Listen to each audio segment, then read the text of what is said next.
اور حسین نواز صاحب نے انہیں 2006 میں ان آف شور کمپنیز کو خریدا ہے. انہوں نے ان اپارٹمنٹ، اور یہ آف شور کمپنیز کی چونکہ ملکیت میں یہ اپارٹمنٹ تھے، کیونکہ ریکارڈ میں تو یہی لکھا ہے کہ نیلسن اور نیسکول جو ہیں وہ ان اپارٹمنٹس کو اون کرتی ہیں، وہ اس کی مالک ہیں. یہ نہیں بتایا بی بی سی کی رپورٹ میں کہ نیسکول اور نیلسن کو 1993-96 میں کیا حسین نواز ہی اون کرتے تھے یا کوئی اور اون کرتا تھا. یہ تو بی بی سی نے نہیں بتایا ہمیں. نہیں، ساری سرکمسٹانشل ایویڈنس موجود ہے. 1993 میں جا کے وہاں رہتے تھے، قطریوں کے نام پہ ہوتا تو پہلے لینڈ ریکارڈ رجسٹری میں کوئی چینج تو آتی نا. دیکھیے پھر میں وہی اسی طرف آپ کو لے کے جاتا ہوں جو میں بات کر رہا تھا پہلے، کہ ڈائریکٹرشپ تو وہی ہے پھر جو 93 میں تھی اوریجنل ان کمپنیز کی. تو وہ کون تھا؟ شریف فیملی. اونرز اس کے کون تھے؟ شریف فیملی. بینیفیشل اونرز کون تھے؟ شریف فیملی. آپ لگا لیجئے نا، بڑا تھا، چھوٹا تھا، بہن تھی، بھائی تھا، باپ تھا، دادا صاحب تھے، کوئی بھی تھا. تو صورتحال یہ ہے کہ جو اونرشپ اس کی 93 میں تھی، اس وقت اگر اس دلیل کو مان لیا جائے یہ ٹیکس چوری کرنا چاہتے تھے یا بچانا چاہتے تھے، وہاں چوری نہیں ہے، چلیے جی بچانا چاہتے تھے. اور میں آپ کو یہ بھی بتاؤں کہ پوری دنیا میں آف شور کمپنیز ہیں، اور ہر آف شور کمپنی میں آپ کو بتانا پڑتا ہے کہ آف شور کمپنی ملکیت کس کی ہے. آف شور صاحبہ تو نہیں لکھا جاتا نا، وہاں لکھا جائے گا، کسی کا نام لکھا جائے گا صاحب کا، صاحبہ کا، اس لیے وہ نام وہی ہیں اور اونرشپ ٹرانسفر کوئی نہیں ہوئی. اب جب کمپنی ہے تو وہ اس کمپنی کو آپ فرنٹ مین کے طور کے اوپر استعمال کرتے ہیں آف شور کمپنی کو، لیکن اس کے پیچھے بندہ تو بیٹھا ہوتا ہے نا جو جا کے پیسے جمع کراتا ہے، جو پیسوں کو ہینڈل کرتا ہے، وہ پیسوں کا سورس بتاتا ہے. آپ کا نہیں، آپ کی بات سے ایسے لگتا ہے کہ آف شور کمپنیز کے اونرز کون ہیں یہ معلوم ہو سکتی ہے، کون رہے ہوں گے 2006 سے پہلے، کیونکہ حسین نواز کہتے ہیں کہ میری کمپنیز ہیں، میں ان کو اون کرتا ہوں، لیکن 2006 کے بعد سے اون کرتا ہوں. اب ہمیں یہ پتا چلا ہے بعض اور ٹیلی ویژن بحث میں، جیسے فواد چودھری صاحب ہمارے ساتھ تھے، وہ کہہ رہے تھے کہ 9/11 سے پہلے جو قانون تھا اس میں آف شور کمپنیز بیئرر سرٹیفکیٹس یا پرائز بانڈ کی طرح ہوتی تھیں، جس کے پاس اس کا کاغذ ہوتا تھا وہی ان آف شور کمپنیز کو پوزیس کرتا تھا برٹش ورجن آئیلینڈ میں، اور وہاں سے اونرشپ غالباً نہیں پتا چل سکتی. میرے ذہن میں یہ ہے تصور. اچھا نہیں، دیکھیے مختلف جگہ کی، اب مجھے نہیں پتا کہ کس جگہ کی بات ہو رہی ہے.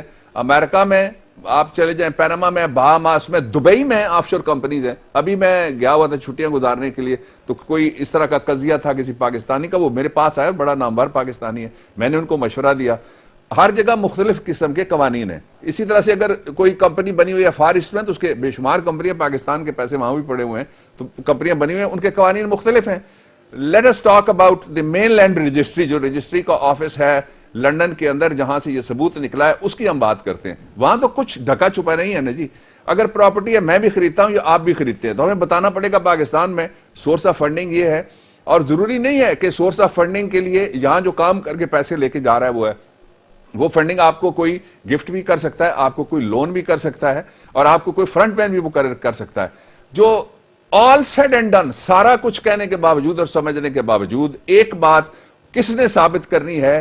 اس نے جو کہتا ہے کہ پیسے میرے تھے، اور اس نے جس نے یہ کہا کہ 1993 میں یہ کمپنیز قطری کے نام کے اوپر تھی، وہ پیپر پھر لائیں گے نا. اگر نہیں ہے اور ان کی اونرشپ ایک ہی ہے، تو وہ اونرشپ ایک ہی ہوئی نا، جس میں قطری بھی کہتا ہے ان کی اونرشپ ہے، اور وہ کبھی آئے گا نہیں. اچھا پھر قطری کا اس لیے خط جو عمران خان نے پچھلے دنوں کہا، میں اس کو تھوڑا سا ایکسپلین کروں جسٹ 30 سیکنڈز میں، کہ پاکستان میں بہت مشہور مقدمہ ہوا شاہد نبی ملک ورسس اسحاق ڈار کے. اس میں نواز شریف صاحب نے ایک ایفیڈیوٹ دیا. ایفیڈیوٹ میں انہوں نے یہ کہا کہ اسحاق ڈار صاحب فلاں تعیناتی کے دوران گورنمنٹ میں یہ پیسے نہیں لیتے تھے، لیکن اس کو عدالتوں نے مسترد کر دیا. انہوں نے کہا ایفیڈیوٹ تب مانا جائے گا جب آپ آئیں گے اور آپ کے اوپر کراس ایگزامینیشن ایڈورسوریل پارٹی دوسری فریق کو جرا کا موقع ملے گا.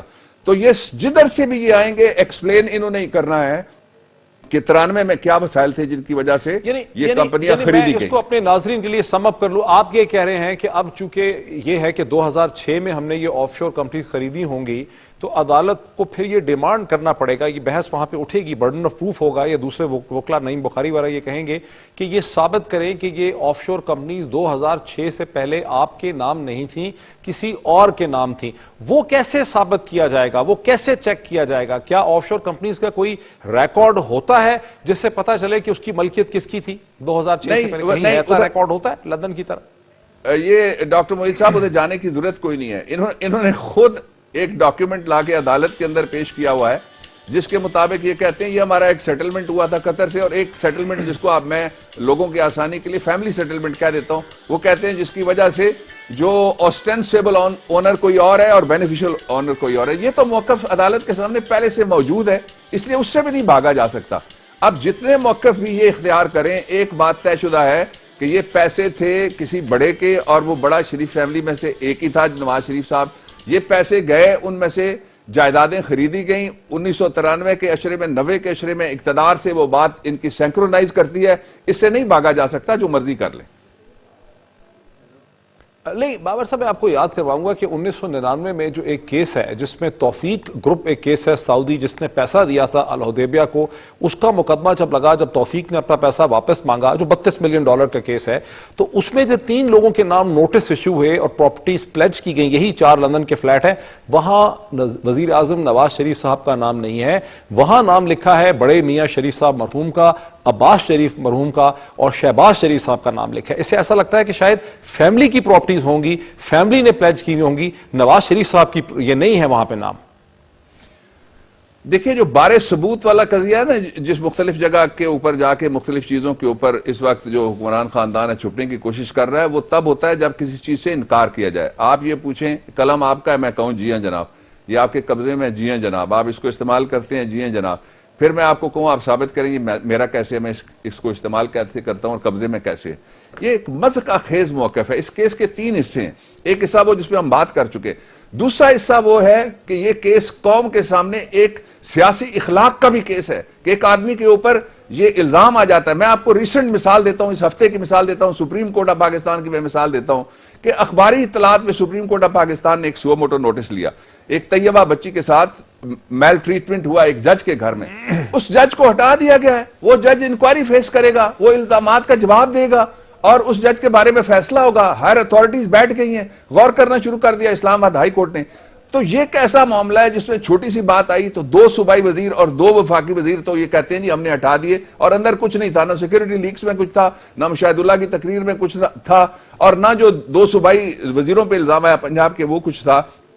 لیکن نواز شریف صاحب نہیں ہٹ رہے.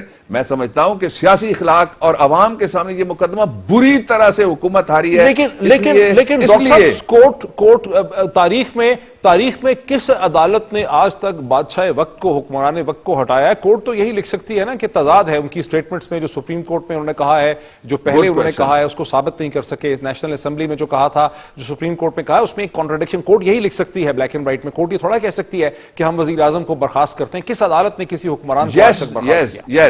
یس ایک ان پاپولر مثال ہے, وہ میں نہیں دے رہا, یوسف رضا گیلانی والی.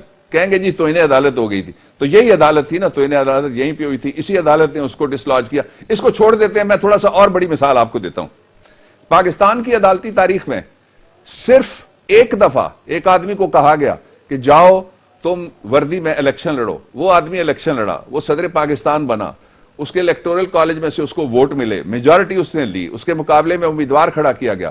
صدر بننے کے بعد اس آدمی نے دوسری, جس کو شہید بی بی صاحبہ نے کہا تھا ایمرجنسی پلس, وہ نافذ کر دی ملک میں. اس ایمرجنسی پلس کے حوالے سے ایک کیس آیا, اس کو کہتے ہیں سندھ ہائی کورٹ بار ایسوسی ایشن, رپورٹڈ کیس ہے. اس میں 3 جج نہیں بیٹھے تھے, اس میں 5 نہیں بیٹھے تھے, اس میں 7 نہیں بیٹھے, اس میں 17 ججز کا فل کورٹ بینچ تھا. اس مقدمے میں کبھی جو مدعا علیہ اس کو طلب نہیں کیا گیا, اس سے سوال نہیں پوچھا گیا. ایک کاغذ تھا, کاغذ کیا تھا جس کے ذریعے سے اس نے ملک میں ایک ایل ایف او اور ایمرجنسی لاگو کی تھی. ایل ایف او اور ایمرجنسی کیا تھا؟ کیا وہ اکیلا تھا؟ جنرل مشرف کی بات کر رہے ہیں آپ. ذرا ایک سیکنڈ. کیا وہ سارے ملک میں ایک ایئر فورس کا جہاز لے کے ایمرجنسی سپرے کرتا رہا؟ اس کے پاس اٹارنی جنرل کوئی نہیں تھا, لا منسٹر کوئی نہیں تھا, وزیر اعظم نہیں تھا, کابینہ نہیں تھی, چیف منسٹر نہیں تھے, سارے تھے. ایک آدمی نے جب الیکشن لڑنا چاہا تو الیکشن لڑنے کے لیے اس نے چترال کے علاقے سے جا کے ایم این اے کا, پھر ایم پی اے کا اس نے ٹکٹ اپنی پارٹی سے ہی کر کے وہ جیت گیا الیکشن, اور اس کو آر او نے لڑنے کی اجازت دی. اس کے بعد کہا گیا کہ چونکہ اس نے ایل ایف او لاگو کیا تھا, یہ صادق اور امین نہیں رہا, اور ساری زندگی کے لیے اس پہ پابندی لگا دی گئی. اگر قانون کے نفاذ کا سوال ہے, یہ مین پوائنٹ تھا, یہ قانونی نقطہ تھا جس میں مشرف کو الیکشن لڑنے سے روکا گیا, ڈسکوالیفائی کیا گیا, یہ قانونی نقطہ تھا. اور تھا ہی کچھ نہیں, اور کہاں. ابھی تک تو اس کے خلاف آرٹیکل 6 کا مقدمہ ہی نہیں چلا. اس وقت تو مقدمہ ہی کوئی نہیں تھا, اس وقت تو اس کے خلاف دوسرا کوئی کیس نہیں تھا. اس کیس میں کہا گیا, سپریم کورٹ نے خود کہا, کوئی ایویڈنس نہیں آئی, کسی جگہ مشرف نہیں پیش ہوا, کسی جگہ جرا نہیں. آپ نے کوڑی نکالی ہے, ابھی تک تو کسی نے یہ پوائنٹ کوٹ ہی نہیں کیا کہ یہ بھی ایک پریسیڈنٹ ہے عدالتی. وہ آپ جیسا اچھا کوئی سوال کرتا تو یہ نکل آتا نا جی. آپ نے کہا کوئی مثال بتائیے, میں نے آپ کو زندہ مثال بتا دی. بہت بہت شکریہ ڈاکٹر بابر ایوان صاحب. بنیادی طور پہ ڈاکٹر بابر ایوان صاحب کا موقف یہ ہے, وہ انالیسس دے رہے ہیں کہ کل جب سپریم کورٹ کی پروسیڈنگ ہوگی تو شریف خاندان کے وکلا اور ان کے موقف کے لیے جو پیچیدگیاں ہیں, جو مشکلات ہیں, اس میں بہت حد تک اضافہ ہو چکا ہوگا. ناظرین ایک بریک لیتے ہیں اور بریک کے بعد دیکھتے ہیں کہ مقبوضہ کشمیر میں جہاں سے توجہ تو دنیا کی ہٹ گئی ہے, وہاں صورتحال ہے کیا.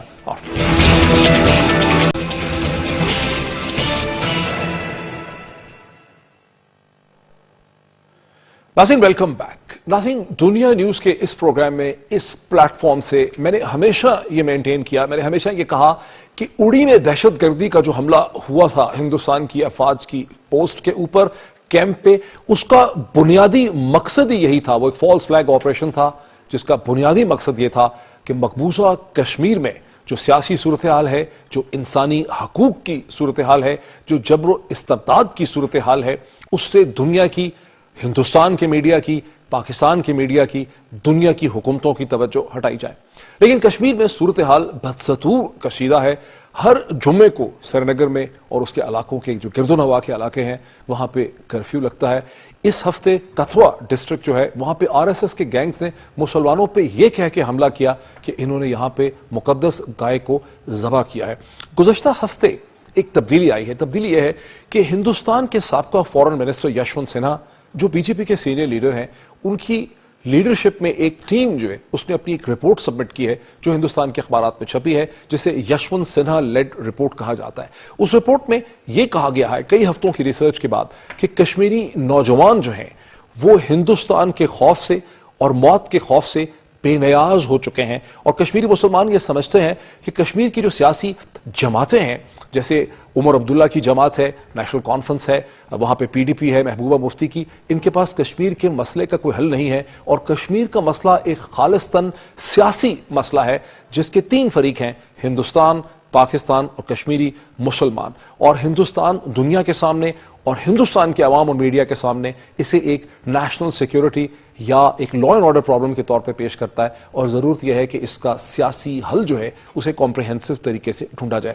صورتحال کیا ہے اس وقت, ایشوز کیا ہیں, اس پہ بات کرنے کے لیے مجھے اسٹوڈیوز میں جوائن کر رہی ہیں مشال ملک صاحبہ جو چیئرپرسن ہے پیس اینڈ کلچر آرگنائزیشن کی, اور کشمیری رہنما یاسین ملک کی اہلیہ بھی ہیں. جی مشال, اس وقت کیا اس وقت مین ایشوز کیا ہیں؟ جی اس وقت تو سب سے جو مین ایشوز چل رہے ہیں, جو پہلے بھی چل رہے تھے لاسٹ ایئر بھی, آپ کو پتہ ہی ہے, کیونکہ جو اس وقت کرنٹ گورنمنٹ آئی ہوئی ہے اس کا ایجنڈا ہے ڈیموگرافی کے, وہاں پہ چینجز لانا. بی جے پی کی جو حکومت ہے اور ان کا وہاں پہ کولیجن بھی ہے محبوبہ مفتی کے ساتھ, اور آپ کو پتہ ہی ہے جو سینٹر کی پالیسی ہوتی ہے وہی وہاں پہ جموں کشمیر کے اندر. ڈیموگرافک چینج کرنے سے کیا مطلب؟ بیسکلی اس کا مقصد یہی ہے کہ وہاں جو میجورٹی مسلمز ہیں کشمیری جو رہتے ہیں ان کا ریشو چینج کر کے وہاں پہ ہندوؤں کو سینک کالونیز کا بھی اس وقت جھگڑا چل رہا ہے, پھر سپریم کورٹ کا ایک ڈیسیژن بھی آیا ہے, اس کے درمیان میں یہ رپورٹ آئی ہے. بالکل, یہ جو سینک کالونیز کی بات جو ہے یا انڈسٹریل پالیسی جو ہے کہ ہندوستان کے انڈسٹریلسٹ کو وہاں پہ لینڈ لاٹ کی جائے اور وہ بزنسز کریں مقبوضہ کشمیر کے اندر. پھر اس کے بعد ویلفیئر پالیسی ہے, جو بیگر کمیونٹی ہے ہندوستان کی ان کو سیٹل کیا جائے, جس میں ڈیلتس ہیں اور بھی اتنی وہاں پہ غریبی ہے ہندوستان میں. مگر کیا ضرورت ہے کہ ان کو یہاں پہ لائیں, کیونکہ لیگلی ان کا رائٹ بنتا ہی نہیں ہے, کیونکہ اتنی اسمال سی وہ علاقہ ہے اور وہاں پہ گرین لینڈ ہے, وہاں پہ اس کی فارسٹری کو سارا چینج کر دینا, ان کے ریسورسز کو. اور یہ جو سپریم کورٹ کی آپ نے ہیئرنگ کی بات کی ہے, یہ بھی it's part of that larger plan, جو پالیسی ایک ایکٹ آیا ہے سرفریسا اس کا نام ہے, اور اس کے اندر سیکورٹائزیشن کا نام دیا ہے, ایک بڑا ہی کنفیوز قسم کا اس کا ایک نام ہے کہ فائنانس ایسٹ پالیسی آ رہی ہے, ایکٹ آ رہا ہے کہ وہ جتنی بھی ضبط کرنا چاہیں جموں کشمیر کی پراپرٹی کر سکتا ہے ہندوستان.